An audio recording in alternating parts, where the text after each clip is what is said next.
Iran ने आज ताज़ा हमला किया है अमेरिकन बेस गल्फ में। ईरान ने इसको डिस्क्लोज नहीं किया कि किस बेस के ऊपर मैंने अटैक किया है। वेस्टर्न मीडिया रिपोर्ट कर रहा है कि कुवैत में अटैक किया है। ईरान कह रहा है कि पहली वायलेशन जो है वो अमेरिका ने की है और एक मरतबा स्टार्ट हुई जंग दोबारा से अमेरिका को नाखून से छुपवाएंगे। पीस ऑफ एडवाइस जो है ईरान को वो दी जा रही है। पॉइंट ये है कि आपने अपनी जंग खुद लड़नी होती है। ईरान को भी असेस करना होगा कि किस हद तक चाइना जा सकता है और रशिया। अस्सलाम वालेकुम, मैं जुल्किरन ताहिर। ईरान ने आज ताज़ा हमला किया है अमेरिकन बेस गल्फ में। आल्दो के ईरान ने इसको डिस्क्लोज नहीं किया कि किस बेस के ऊपर मैंने अटैक किया है, यूएई की है या किसी और कंट्री की है, लेकिन वेस्टर्न मीडिया रिपोर्ट कर रहा है कि कुवैत में अटैक किया है और बड़ा अटैक है। और साथ में अगर आप देखें तो सीज फायर बेसिकली दोनों कंट्रीज में चल रही है। अपेरेंटली तकरीबन 2 माह हो गए सीज फायर में, 40 दिन की ये जंग रही है, उसके बाद से सीज फायर है।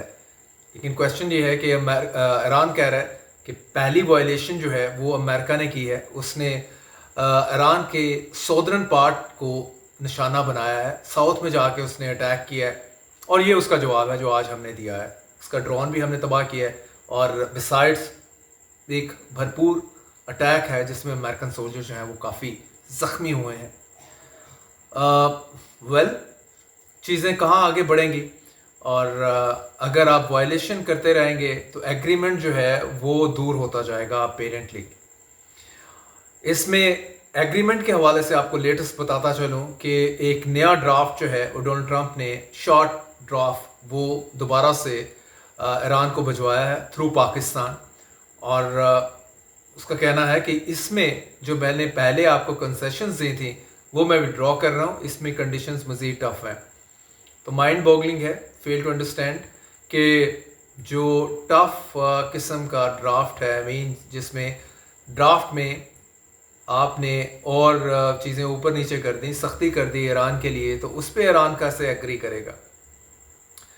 तो इट मीन्स कि आप एग्रीमेंट की तरफ नहीं जाना चाह रहे। तो जो वट एवर इस टाइम दोनों के दिमागों में चल रहा है, ईरान और अमेरिका के, तो इसमें से अपेरेंटली लगता यही है कि ये जंग की तरफ ही बढ़ेंगे एवेंचुअली, इसके बगैर इन्होंने टलना नहीं है। उसी जानिब ईरान के हवाले से भी जो खबरें आ रही हैं कि ईरान ने इतना स्ट्रॉन्ग अपना स्टांस क्यों लिया हुआ है, इतनी स्ट्रॉन्ग या इतनी हार्ड लाइन वाली पोजीशन क्यों ली हुई है, क्योंकि उसको पता है कि अमेरिका इस टाइम फंसा हुआ है, दोबारा जंग नहीं चाह रहा। ये उसको शायद पूरी तरह से किसी ने कन्विंस कर दिया है ईरान को। और साथ ही साथ उसको ये भी श्योरिटी दी गई है कि चाइना और रशिया तुम्हारे साथ खड़े हैं और एक मरतबा स्टार्ट हुई जंग दोबारा से तो अमेरिका को नाखून से छुपवाएंगे। लेकिन एक पीस ऑफ एडवाइस जो है ईरान को वो दी जा रही है। इन्हीं उसके जो दोस्त लोग हैं, जिसे हम बोलते हैं यार लोग हैं, वो कहते हैं कि भाई 1939 का एपिसोड जहन में ज़रूर रखिएगा, पोलैंड वाला। पोलैंड के ऊपर जब जर्मनी ने अटैक किया लेड बाय हिटलर, तो बाय दैट टाइम पोलैंड का ख्याल यही था कि फ्रांस आ जाएगा फौरी उसके रेस्क्यू के लिए। और आल्दो के इंग्लैंड और फ्रांस ने जंग डिक्लेयर कर दी थी ऑन जर्मनी जैसे ही उसने पोलैंड पे किया, लेकिन उसने उस तरह से अटैक नहीं किया। तो जो पोलिश लोग हैं वो राहें ही देखते रह गए फ्रेंच की कि ये आएंगे और इनके साथ मिल के लड़ेंगे और जर्मनी को पुश बैक करेंगे। Germany within 3 weeks, less than 3 weeks उसने पोलैंड पे ऊपर कब्जा कर लिया। आल्दो के पोलिश आर्मी उस वक्त बाय दैट टाइम 1 मिलियन के करीब थी, जर्मनी के पास 3 मिलियन थी, लेकिन एनीवेज उसके पास जो आर्मी की स्ट्रेंथ तो अलग है, लेकिन साथ में जो वेपन्स से एयरक्राफ्ट के थ्रू बम्बार्डमेंट और बाकी चीज़ें, इसकी वजह से वो चीज़ें आसान कर गया और पोलैंड पे कब्जा कर गया। फिर उसके बाद आगे बेल्जियम, नीदरलैंड, फिर फ्रांस के साथ फ्रांस को भी किया, इंग्लैंड बच गया था, एंड सो फोर्थ। तो पॉइंट ये है कि आपने अपनी जंग खुद लड़नी होती है। आपको बहुत सारे जो आपके दुश्मन के दुश्मन हैं वो आपको ज़रूर कह रहे होते हैं, वो आपके दोस्त ही होते हैं, वो कह रहे होते हैं कि हम आपके साथ खड़े हैं, लेकिन जब क्रंच टाइम आता है वॉर का टाइम आता है, रियल टाइम, तो वो कितनी सपोर्ट दे पाते हैं, दैट इज $1 मिलियन क्वेश्चन।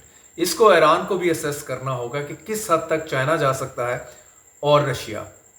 अगर तो ज़्यादा उसके ऊपर डिपेंड कर रहे हैं, बैंक कर रहे हैं, तो अपनी स्ट्रेटजी को रिव्यू करना होगा। तो ये ना हो सिलसिला के दोबारा से जंग शुरू हो और उतनी सपोर्ट जितनी ईरान, रशिया और चाइना से एक्सपेक्ट कर रहा है उतनी ना मिले, पोलैंड वाला सिचुएशन ना बन जाए। तो ये सारी कैलकुलेशन जो है ये करनी होगी ईरान को, क्योंकि अभी तक still things are on the table. Although कि वायलेशन हो रही है, पहले अमेरिका ने की, आपने तगड़ा उनको आज जवाब दिया है।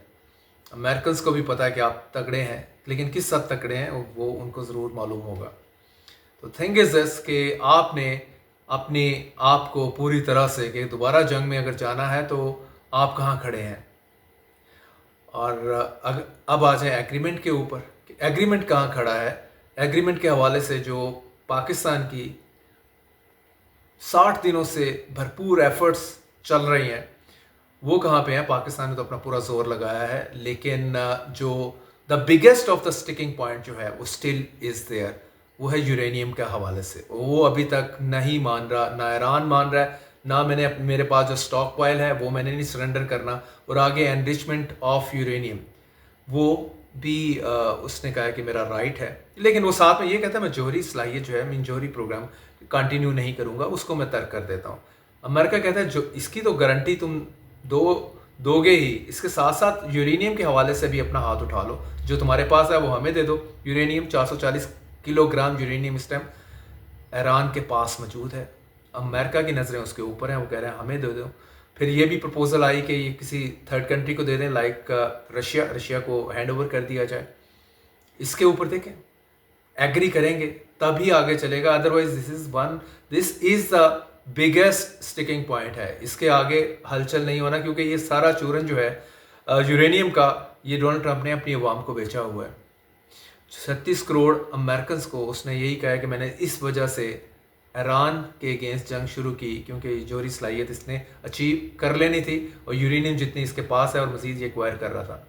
अनलेस इस पे एग्रीमेंट नहीं होगा कोई एक चीज़ आगे नहीं जाएगी। अभी अमेरिका ने मुहासरा स्टेट ऑफ हरमुज़ का, अपना हरमुज़ का अनाउंस किया था, लेकिन उसके ऊपर कोई खातिर ख्वाह पेशरफ्त नहीं हुई। ईरान ने भी उस तरह से उसको रिस्पॉन्ड नहीं किया, तो दैट इज़ स्टिल देयर। तो second sticking point is there.